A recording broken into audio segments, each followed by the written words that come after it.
Vérité au cœur de l'information.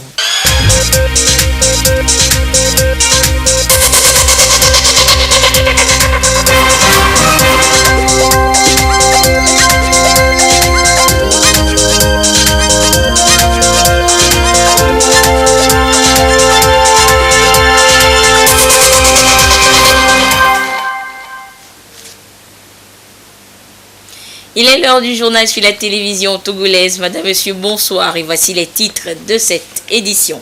Les populations de Amak-Papé et Bolou n'ont plus de soucis à se faire pour s'approvisionner en eau potable. 2 mini-adductions d'eau viennent d'y être inaugurées et ceci.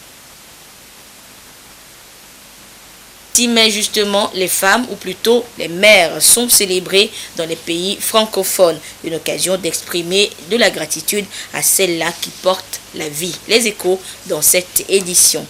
Et puis du côté de Nada, dans la région centrale, sera bientôt construite une aire d'abattage, un site pour un meilleur suivi de ce que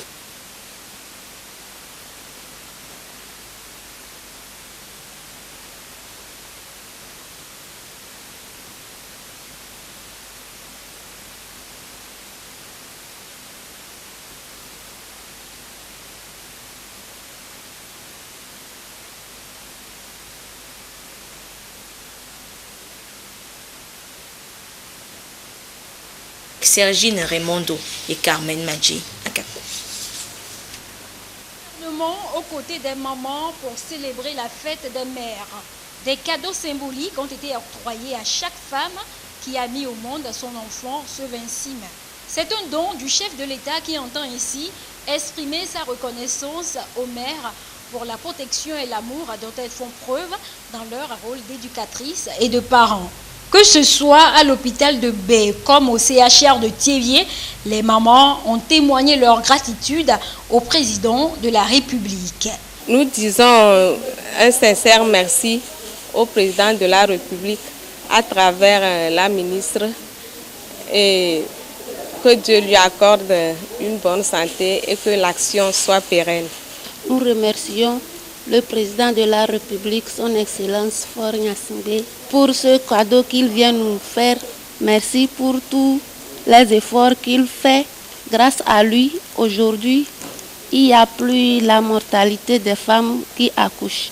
Avant, pour accoucher, si c'est un peu compliqué, la femme perd la vue. Aujourd'hui, grâce à lui, un peu d'argent et on nous fait césarienne et on équipe. Les mères adoptives sont aussi célébrées en ce jour solennel.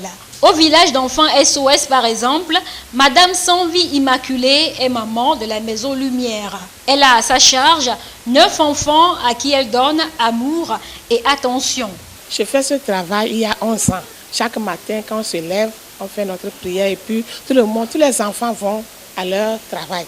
Tout le monde sait ce qu'il doit faire. Moi-même j'ai une famille. J'ai 2 enfants qui sont grands, mais ils viennent toujours à SOS. Les enfants de SOS les appellent leurs grands frères. Et chaque vacances, on va en famille. Je les amène des fois à Zanchi, ma maman, des fois à Palimé. Il y a cette relation entre mes enfants biologiques et les enfants de SOS. Je voudrais profiter de l'occasion pour remercier le chef de l'État pour ce cadeau symbolique qu'il nous a envoyé. La ministre de l'Action sociale a également apporté les présents du chef de l'État aux mamans de l'ONG Apprentis Orphelins d'Afrique. Elle a saisi l'occasion pour rappeler aux femmes en faveur du mieux-être de la mère et de l'enfant. Nous invitons les femmes à établir dans les meilleurs délais les actes de naissance à leurs enfants. Nous leur demandons également, ainsi qu'à leur mari, d'envoyer tous les enfants à l'école. Nous insistons sur la qualité de l'éducation qui doit être offerte aux enfants afin de leur permettre de développer des valeurs de paix telles que la tolérance, le respect d'autrui, la non-violence pour devenir des citoyens non seulement accomplis mais responsables. C'est en 1950 que la première fête des mères a été organisée. Une fête qui donne l'occasion à tout le monde de rendre hommage à sa mère biologique ou adoptive en lui offrant des présents. Cette action a été observée dans toutes les autres régions du pays.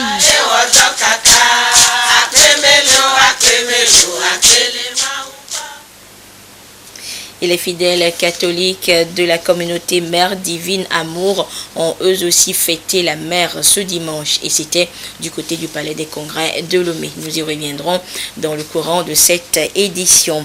Et ce sont souvent nos mères, nos sœurs, nos filles qui parcourent des kilomètres à la recherche d'eau potable.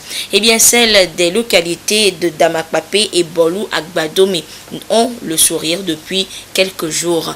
2 mini-adductions d'eau potable viennent d'y être inaugurées. Le compte rendu avec Augustin Kossi.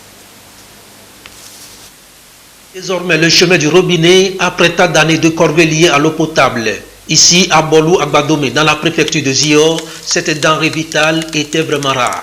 Fini donc les difficultés avec l'inauguration de cette mini-adduction d'eau potable. Cette septuagénaire pleure de joie et pour cause, elle a vu de ses yeux l'eau jaillir du robinet.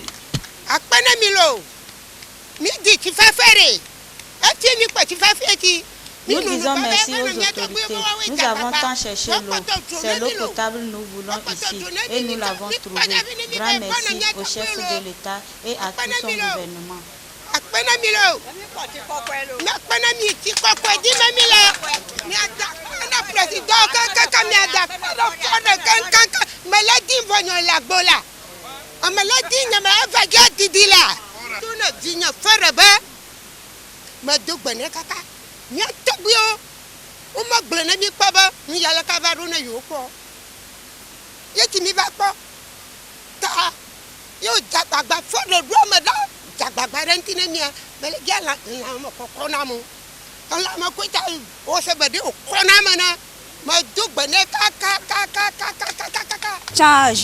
Nous approvisionnions dans le fleuve Zior.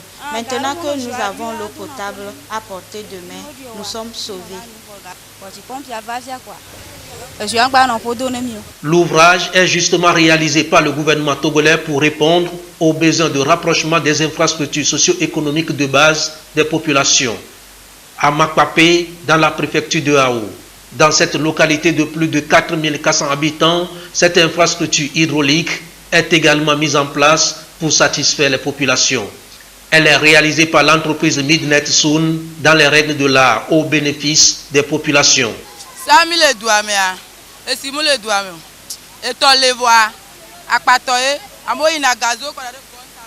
Avant, c'est le fleuve que nous utilisions. Nous éprouvions trop de difficultés avant de trouver de l'eau dans ce village. Maintenant, nous sommes sauvés. Nous disons merci au président Fort. Il y a un forage à gros débit, débitant au moins 5 mètres cubes par heure. L'eau pompée du forage est stockée dans un château d'eau et du château d'eau, l'eau alimente gravitairement à travers le réseau de distribution et les points de desserte que sont les bornes fontaines et les branchements privés. Et comme source d'énergie, nous avons adopté 2 sources. Il y a le réseau électrique et le groupe électrogène. Et c'est grâce au projet d'hydraulique villageoise BID 3. Il a servi à réaliser 8 mini-additions d'eau potable dans les régions des plateaux et maritimes avec le soutien de la Banque islamique de développement. L'ensemble de ces ouvrages a nécessité un montant de 7 milliards de francs CFA pour plus de 25 000 personnes en milieu rural et 30 000 en milieu semi-urbain. L'accès à l'eau est une préoccupation importante sur le plan national et international pour notre pays et pour le gouvernement sous la houlette du chef de l'État, son Excellence Fort et Sosimna Nyasingbe, un enjeu majeur sur le plan sanitaire, social et économique. En 2010, l'Organisation des Nations Unies a reconnu officiellement l'accès à l'eau et à l'assainissement comme un droit humain fondamental. À travers le plan national de développement PND, élaboré par le gouvernement sous l'impulsion du chef de l'État, a réservé une partie importante au développement social de notre pays et surtout le développement des infrastructures hydrauliques. L'accès à l'eau potable demeure et reste une préoccupation au cœur du chef de l'État. En 2005, seuls 30% de la population togolaise avait accès à l'eau potable. Et grâce au chef de l'État, son Excellence Faure Essosimna Gnassingbé, aujourd'hui l'accès à l'eau potable est passé de 30 à plus de 60% en milieu rural, de 30 à plus de 45% en milieu semi-urbain et de 30 à plus de 50% en milieu urbain. Dans ce projet, la réalisation de 420 forages productifs équipés de pompes à motricité humaine. Ces choses déjà réalisées.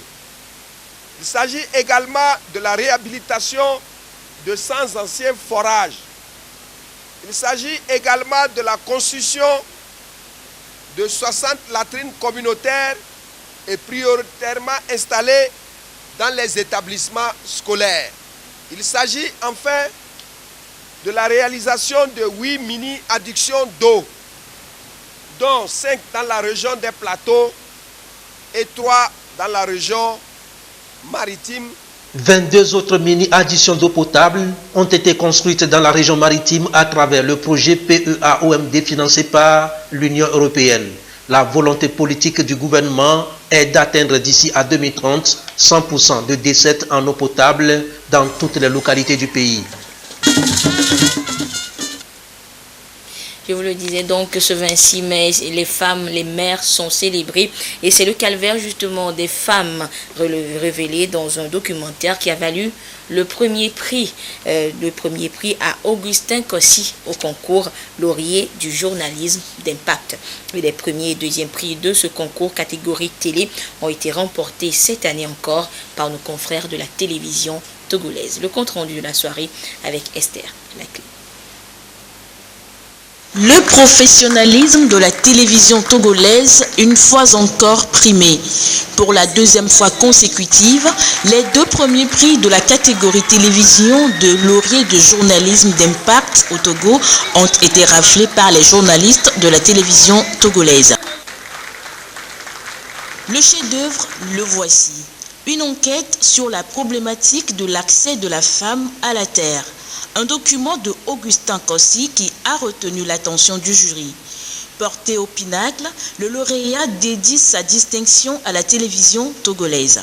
Nous avons vu que, au-delà de tout cet aspect, il y a des textes juridiques, il y a des documents, des lois au Togo qui permettent d'avoir un égal accès à la terre au même titre que les hommes, mais au fond, elles sont lésées et nous les avons surnommées dans notre document, ce sont les exclus de la terre. Au-delà de la récompense, je pense que ce prix, c'est un défi. Et je dédie d'abord ce prix à toute la rédaction de la télévision togolaise, à toute la télévision togolaise, parce que le travail à la télévision, c'est un travail à la chaîne. Et justement, l'équipe de la télévision togolaise était bien présente à cette soirée pour célébrer et immortaliser l'événement. Il y a la pertinence du sujet, et puis la problématique colle réellement avec les réalités locales. Le premier prix télé, effectivement, la problématique est une problématique de l'heure, parce que dans le règlement, il a été bien spécifié qu'on verra l'originalité des productions. Effectivement, cette production est vraiment originale, donc c'est pour ça qu'elle a été choisie.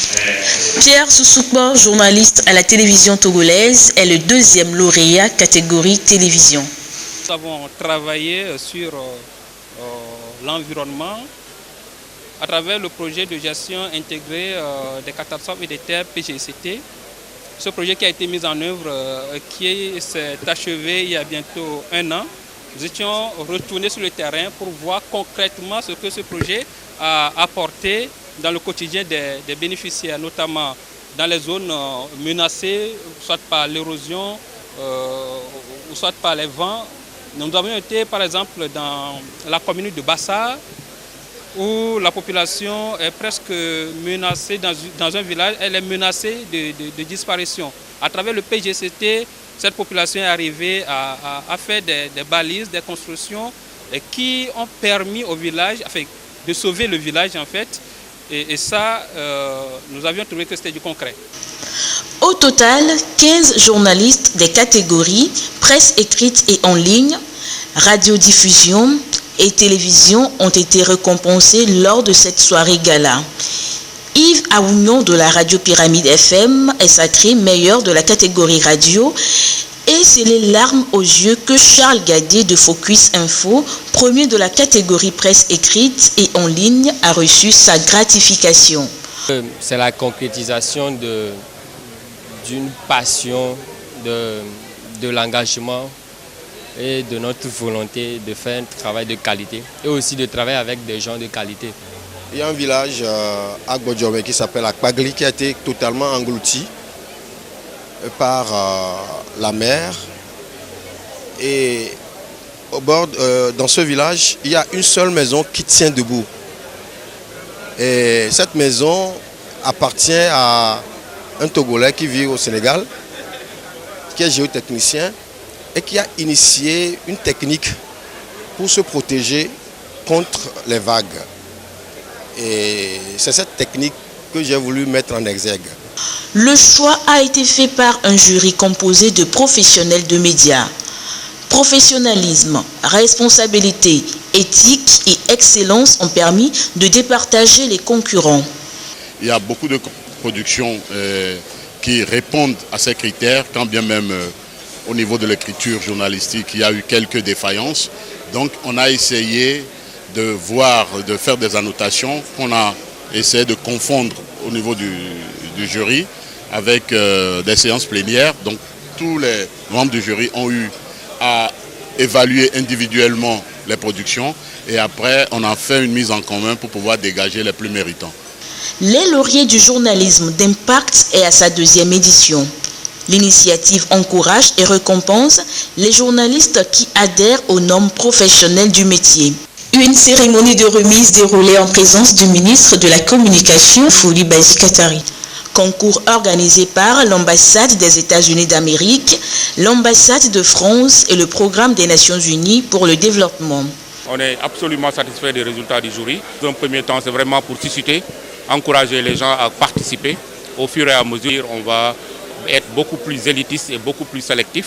Et je crois que c'est pour aussi faire de sorte que les gens puissent mieux travailler et travailler davantage pour produire, pour faire de très bonnes productions qui vont aller à l'international, ou dans la sous-région et à l'international. Outre ces lauréats, des étudiants d'école de journalisme ont été récompensés suite à leur réussite à de diverses épreuves. Le premier prix presse écrite a été remporté par Hassan, étudiant en année de licence à l'Institut des sciences de l'information, de la communication et des arts ISICA. Le prix spécial presse en ligne est revenu à Didier Assogba de Togo BreakingNews.info. Les exclus de la terre, c'est donc le titre du documentaire de notre confrère Augustin Kossi. Il y relève ainsi la difficulté de la femme, surtout rurale, à avoir accès à la terre. Je vous en propose un extrait.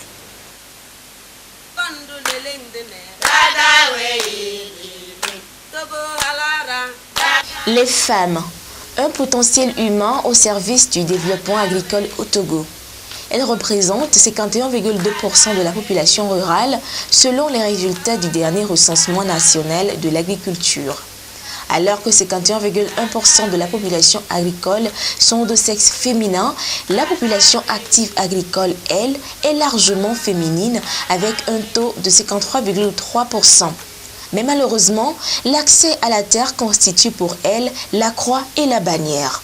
On les appelle tout simplement les exclus des droits successoraux en matière de terre et les premières victimes de l'insécurité foncière. À Fagnan, dans la préfecture du Mono.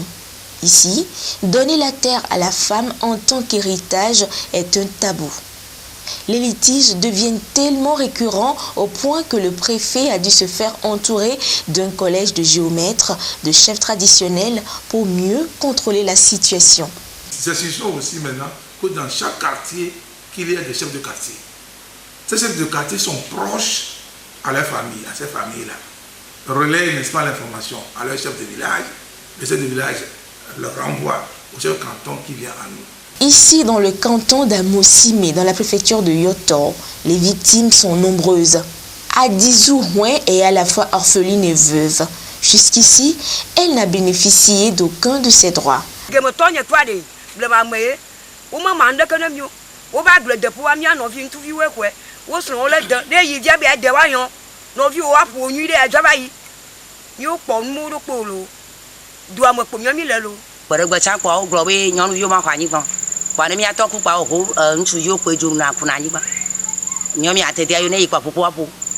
Dans ce quartier Azé du canton de Chichao, c'est une octogénaire qui va nous édifier sur le danger que représente pour une femme d'oser revendiquer son droit à l'héritage foncier.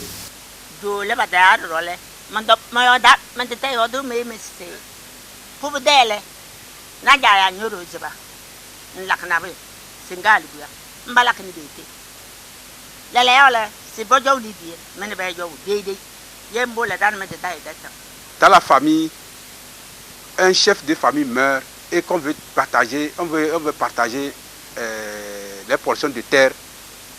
Avant, on n'associe pas la femme. Jusqu'ici, on n'associe pas la femme. Posons que cette femme-là, elle est cavière, elle est de Chichao, elle est allée se marier en pays Bassar. Quand maintenant, elle meurt et les enfants qui sont originaires de Bassar viennent réclamer les portions de terre en pays Chichao. Vous voyez, c'est pas possible. On va leur dire, mais vous là, vous n'avez pas de tête. Vous allez quitter Bassar, vous allez venir sur vos oncles et vous demandez une portion de terre que, comme quoi c'est votre maman. Ils ne vont pas vivre longtemps. Le Code des personnes et de la famille permet aux femmes d'acquérir ou d'hériter des biens immobiliers et d'en disposer à leur guise. La loi reconnaît en outre la coutume du défunt en matière de succession et d'héritage. Le nouveau code foncier reste donc un outil juridique pour favoriser l'accès de la femme au foncier. C'était donc là un extrait du chef-d'œuvre d'Augustin Kossi. Et justement, ce dimanche, sur le plateau de 13h, il est venu présenter son prix, le prix de toute la télévision togolaise. Je vous propose de suivre une fois encore son entretien. C'était avec Prudence Zissou. Bonjour. Bonjour, Prudence. On a suivi l'extrait. D'abord, félicitations pour le prix. Merci beaucoup. On a suivi un extrait de votre enquête. Pourquoi les exclus de la Terre? Oui, les exclus de la Terre, et parce qu'on est parti d'un constat. Très souvent, le constat est qu'elles n'arrivent pas à avoir accès à la Terre. Okay. Et pourquoi? Parce que quand nous sommes partis sur le terrain, il y a les pesanteurs des coutumes qui font que on dit les femmes n'ont pas accès à la terre. Tout simplement, elles sont femmes. Et comme le chef traditionnel de Chichao vient de l'expliquer tout à l'heure, c'est ce que nous sommes partis constater sur le terrain. On dit, si on lui donne la terre, elle meurt, ses enfants vont revenir pour réclamer la terre. D'accord.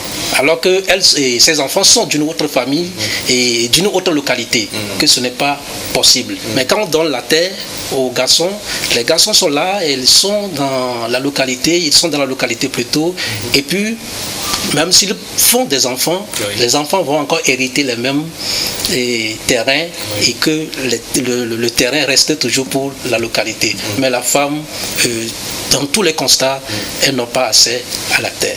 C'est ça le constat. Et justement, qu'est-ce qui vous a poussé à mener cette enquête? Est-ce une curiosité du journaliste? Oui, c'est une curiosité parce que nous venons des milieux ruraux.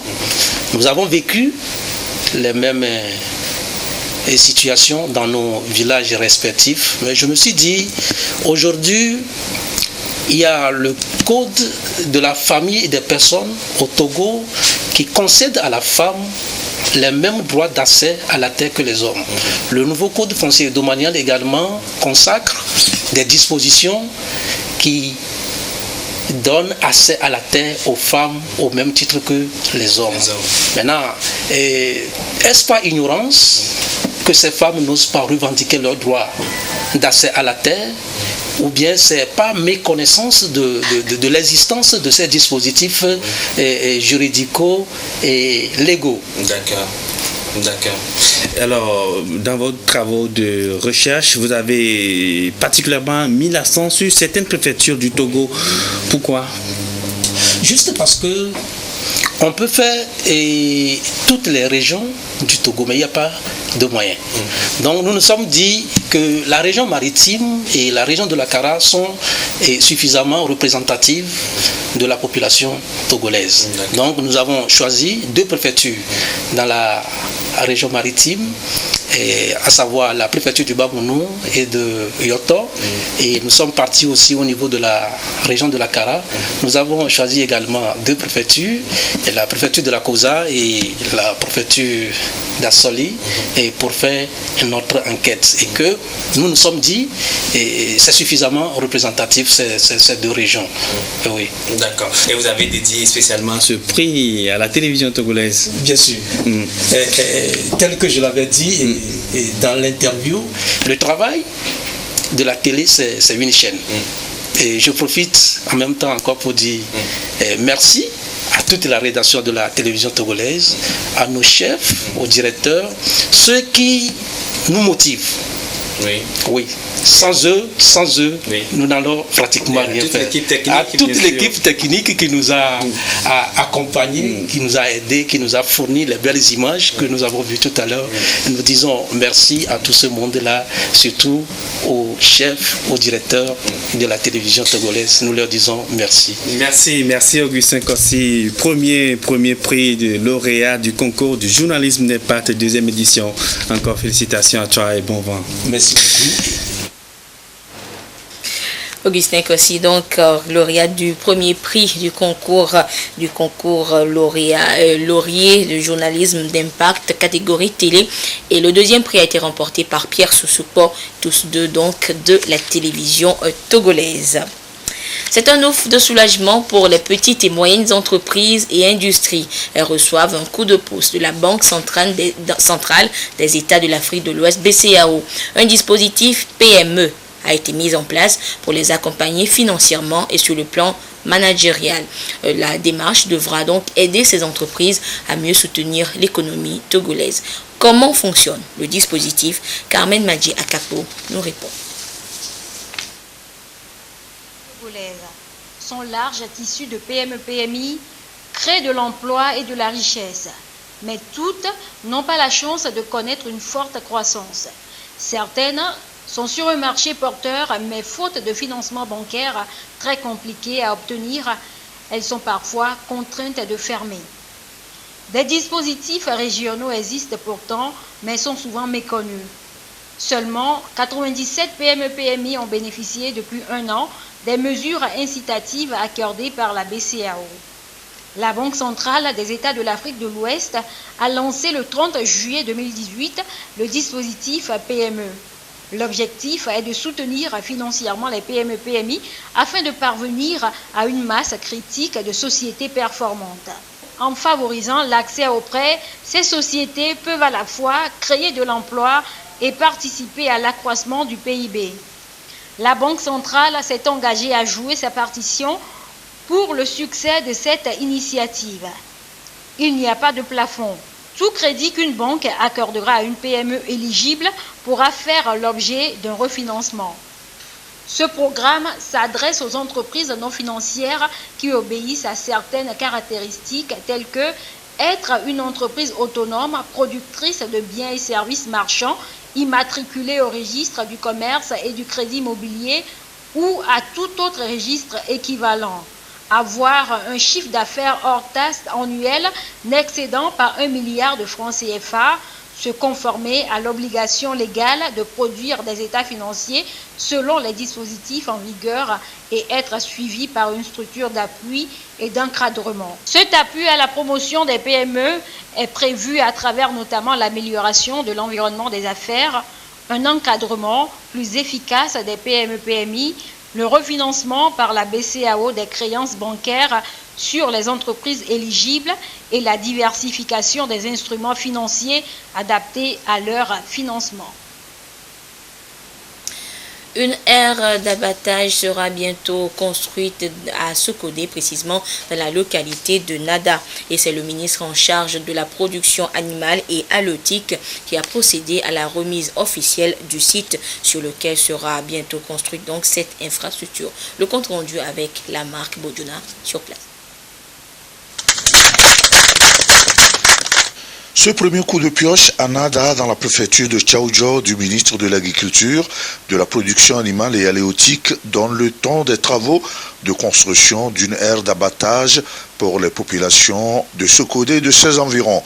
Les travaux évalués à 138 millions de francs CFA s'inscrivent dans la mise en œuvre de la composante 2, relance du sous-secteur de l'élevage du projet d'appui au secteur agricole PASA. Le projet d'appui au secteur agricole, projet initié par le gouvernement avec l'appui de la Banque mondiale, avait dans un premier temps financé les élevages et commerciaux. Il s'agit de mettre à la disposition des éleveurs des techniques d'amélioration qui permettent de mettre à l'échelle la vente des animaux. Et vu les performances de ce secteur, aujourd'hui nous sommes sur la dernière pente, le dernier maillon qui consiste à la transformation. Donc ces aides d'abattage viennent compléter le maillon de ce sous-secteur. Donc nous pouvons nous réjouir qu'aujourd'hui les études ont été abouties et nous sommes aujourd'hui à la remise de site pour l'implantation de cet ouvrage. Cette aire d'abattage sera composée de bâtiments d'exploitation, de bâtiments administratifs, d'une structure de traitement, brûlage, petits ruminants, d'un bloc sanitaire, de biodigesteurs et d'un forage équipé d'un polytank. Elle a pour but d'améliorer la capacité et la qualité de la production carnée dans la région. Cette action pour le gouvernement s'avère indispensable car elle répond à l'axe 2 du plan national de développement PND qui prône le développement des pôles de transformation des produits agricoles. Une foire pédagogique sur les méthodes non violentes en éducation. Le concept est porté par le réseau des journalistes spécialisés en éducation justement. Et cette semaine, cette foire pédagogique s'est tenue à l'école primaire de Blita Centrale. Le récit avec Arnaud Kili. Lorsque dans un établissement, les élèves et les enseignants sont formés par des partenaires sous la supervision des inspecteurs et conseillers pédagogiques sur une méthode innovante, produit toujours des résultats en termes de changement de comportement. Une rencontre de masse comme celle-ci permet à ces acteurs de partager les résultats et de vulgariser les bonnes pratiques acquises. Cette mobilisation de partage de cette pratique pédagogique prend le nom de foire pédagogique sur les méthodes non violentes. La foire pédagogique est l'une des actions que nous menons dans le cadre de la mise en œuvre de la stratégie nationale d'élimination des châtiments corporels. L'objectif que poursuit cette foire pédagogique, c'est de relever la plus-value des codes de discipline positive, c'est de présenter aux gens la plus-value des méthodes alternatives en éducation. Nous devons en finir avec les violences sous toute forme vis-à-vis de nos enfants. Les panélistes sont convaincus, ils ont expliqué avec des exemples précis à l'appui pour dire qu'ils ont déjà fait l'expérience. Voilà le résultat que nous avons. Ça veut dire que si nous continuons comme ça, on en aura encore beaucoup plus.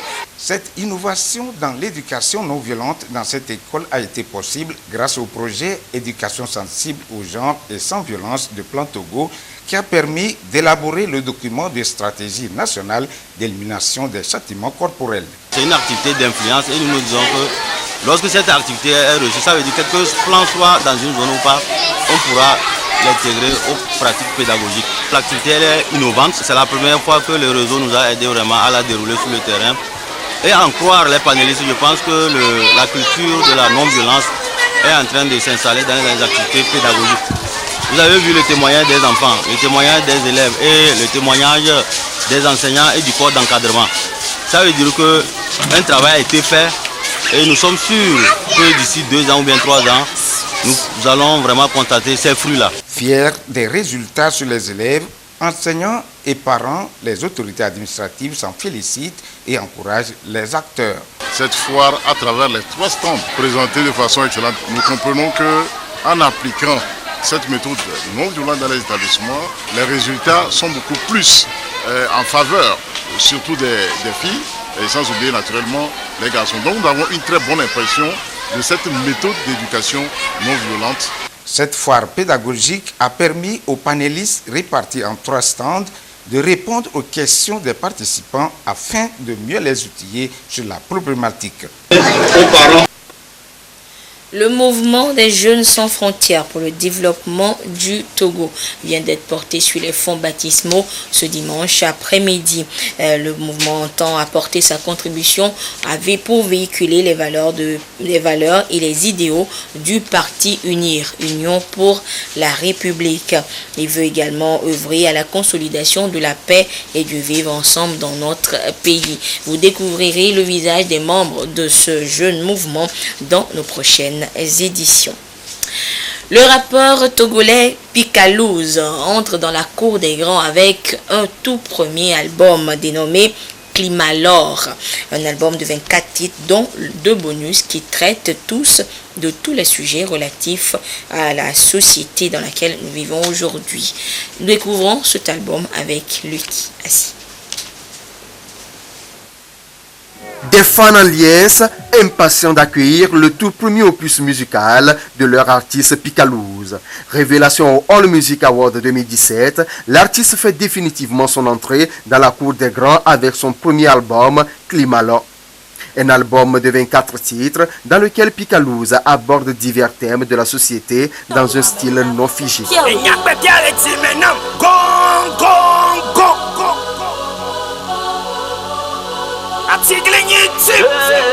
This is Seigneur Beats.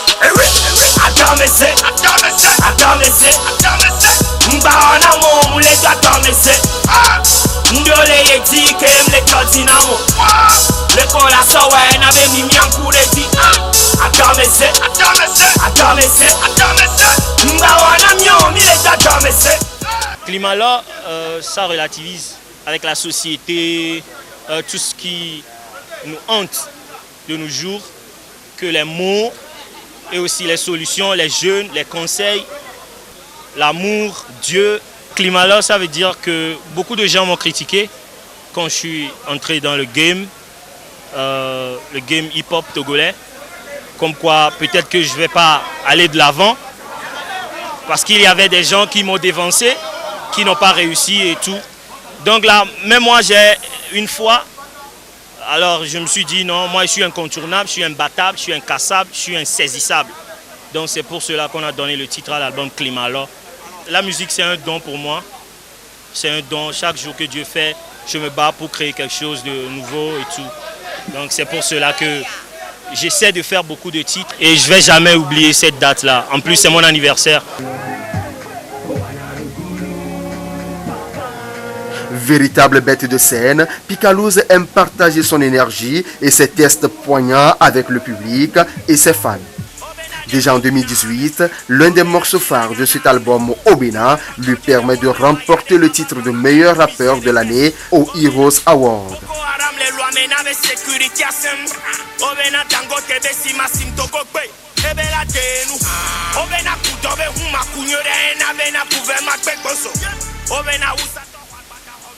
Entre 2017 et 2018, ce nouveau porte-étendard du hip-hop togolais a fait 15 scènes aux côtés de grands noms de la musique togolaise et ouest-africaine. En juin 2019, il donne rendez-vous à ses fans pour un méga show. C'est le 22 juin au Palais des Congrès à 19h.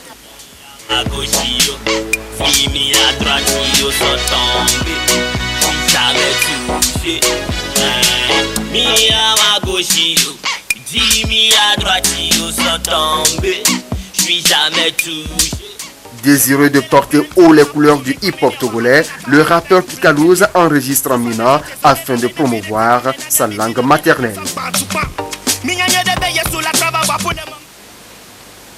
Et voilà, donc c'est sur le savoir-faire de Picalouz que se referme cette édition. Merci de votre fidélité à la télévision togolaise. Une fois encore, bonne fête à toutes les mères du Togo et du reste du monde. Excellente suite de nos programmes.